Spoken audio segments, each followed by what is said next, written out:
just don't understand why. I can't get the mentality going. All I can think of is there must be some very, very, very, very lots and lots and lots greedy people in this country. But that's why my argument really is that you create a vision of what society you want based on your own political values, and if your values are those of this government, where you feel that people should pay for everything themselves, whether they can afford it or they can't, or that they feel that money will trickle down from very wealthy and increasingly high income earning people. If those are your values, I'm finding those people are getting increasingly greedy. Yeah, but that's a legitimate political point of view. I hold a different one, and a lot of people do, and I think that has those values mean that you have a different type of economics and a different type of economy. Where flexible working doesn't mean that that people can't afford to feed their families, basically. That people can have a decent standard of living. That's a sort of Americanisation, really, here. I mean, I always think of America as working to that basis. Yeah. That you sink or swim. Well, America, again, I mean, a lot of things which has happened globally, really, from the 1970s, has been significant changes in, where, in the 50s in the United States, you could have 4 weeks holiday. Households could survive on one income, household income. You can't do that in the States now. You can't do that here now. Very difficult. Well, where's this all going, Barry? I mean, you're obviously, better place to probably assess that than Dave and I. Where do you think this is all going?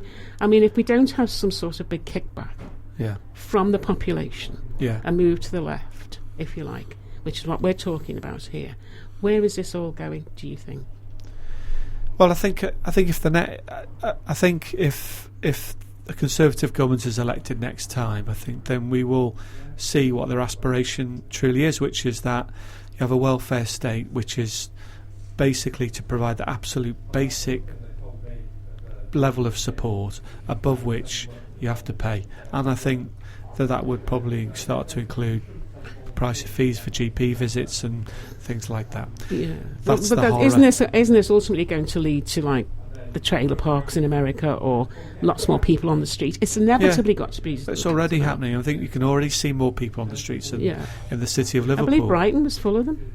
Was it? Yeah, well, I think somebody, Richard Wenstone, put it in the paper the other day on Facebook actually, to say he was shocked at how many people there were because they closed hostels and things like that. That was starting to happen. I don't want to live in a world like that. No, and we have to step over people. It's terrible. No. And I don't think that's a left-right issue. I think that's an issue of moral issue. There's a moral issue of basic decency. No one wants to see someone have to live on the streets, not be able to look after their children. And what's going to happen to the children? I mean, more and more children in care is going to cost the government or evicted. What are they going to do? Build favelas outside cities? I mean, I know it sounds ridiculous to say that, but if the government doesn't intervene, that's what can happen. Absolutely, that's absolutely. Well, in a way, in the 80s, you had the estates like Croxteth at the time that were like sort of ghettos in a sense. They were just high levels of poverty, high levels of unemployment. So we're all on the same side. Let's get the barricades out the conservatory. Okay. Right. Just so to go on to Brighton very briefly, but for the last 5 minutes. You went to Brighton last week. Yeah. How did you find the Labour Party conference? Well, I was at the TUC. Oh, conference. That's right. Yeah. Okay. But I did watch I've watched attentively the New Brighton conference, and I was encouraged by it. Really, I think that for first time now for a while, I think on the front foot, trying to dispel some of the myths that are being peddled about. The last Labour government didn't fix the roof while the sun was shining. I think there was a lot of investments in schools and hospitals and to repair a lot of the poor condition they were left in after the Conservatives left power in 1997. So I was encouraged by that, and I thought there was the start of opening up a vision of what, and there's definitely a difference now between what the Labour Party is saying, what the Conservative Party and the Liberal Democrat Party is saying. So, and I'm really pleased to see that, so that you can. The bedroom tax is obviously the obvious one. If you want to get rid of the bedroom tax, you're going to vote Labour. if you want to tackle zero wages, then 0 hours contracts, then vote Labour. I think the utility argument is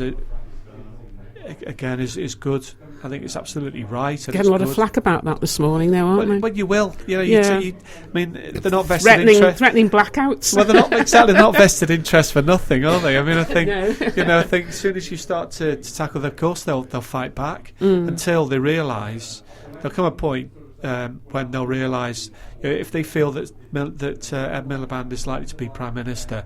I'm sure you'll see a change in tone, but it will carry on and carry on because that's what they feel. And they did what we said when we met at that event recently. The delegates voted to renationalise the rail. Extraordinary. Isn't that funny? We spoken about that, didn't we? And you said to me, that's the one thing we should do if we're going to do anything. Extraordinary. I was really gladdened by that. And again, was that just rail track or was that everything? I couldn't work it out. There's the Royal Mail. I think there was. I think that. I didn't catch the policy on the transport, but I know that the East Coast Line, which is a not-for-profit company, is the model that I think that Labour government wants to see. I mean, I don't use it. We talked about this earlier. I don't use public transport that often. Well, certainly not trains. But I think that a lot of the population would support it being renationalised because I don't think it was really the right thing that should have been privatised. Well, I mean, we're now suffering the consequences of all that privatisation that happened. In the 80s, I want it all. I want it now. Yeah. Policies seem to see SID or whatever. But what I mean, we've got a gas and electricity market now, which is orchestrating higher prices than it's a cartel. Well, I would say that they seem to be spending more on advertising the competition between each other than they're actually spending on improving their product. But these are not British-owned companies. No, they're French, aren't they? Miss? Yeah, so it's so we get into an extraordinary position, really, and I think that proves. That shows what happens when you privatise national utilities. Yeah, it's to my mind, it's. I think during my lifetime and the sort of things I've seen, my dad was an aide to Harold Wilson, so that's how far back I go. Because he was in Huyton. You'd think by this time things would be getting better, and they're more ruthless. Yeah. I mean, even the Macmillan's days, they were sort of gentlemen, weren't they? They were sort of, even though there was always business people behind them, they felt like One Nation Tories. Well, yeah, I think Macmillan, again, this is in the book, Macmillan had experienced, he'd witnessed depression years and mass unemployment and didn't like it. Mm-hmm. And that's why he was never a fan of Thatcher's. And a land fit for heroes as well. I mean, they saw people give their lives for their country and had very little to come back to. I mean, I know we're going back a long way. And then, of course, Attlee came and the post-war consensus and so forth. But that was all built on the fact that people saw their moral duty to other people who were less well off themselves. Exactly. This lot are not like that. No, come back to values again, aren't we? We're going back to values again. And the values will tell you what economics you want. You'll find your economic policy that you want to fit your values. You've got there's a range. I think it all comes down to commercialism. I said this years ago to somebody. I said, we're living in a big commercial soup, and it's very attractive. It's very attractive, material girl and so forth. It's very attractive to go down that route. And I suppose, in a way, capitalism and the material world does keep people in jobs. I mean, it can feed on itself. I don't believe in sort of, just going bartering for things. I think there is a need for that. But as you say, it's all about regulation, isn't it? Well, it is, and at the end of the day, if the markets don't work, then someone's got to be there to go. Right, well, we're going to have to wind up. Okay. If you don't mind, but thank you for coming in. And don't forget, we can carry this on again in the future. Who needs the cut?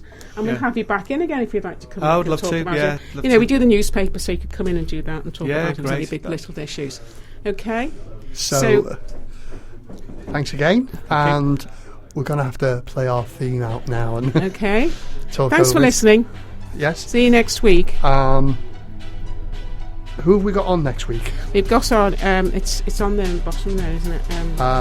Yeah. We've got Dave Minahan from. He was the ex-president of the Unite Union, and Councillor Roy Gladden was the former union convener, talking about Labour and unions.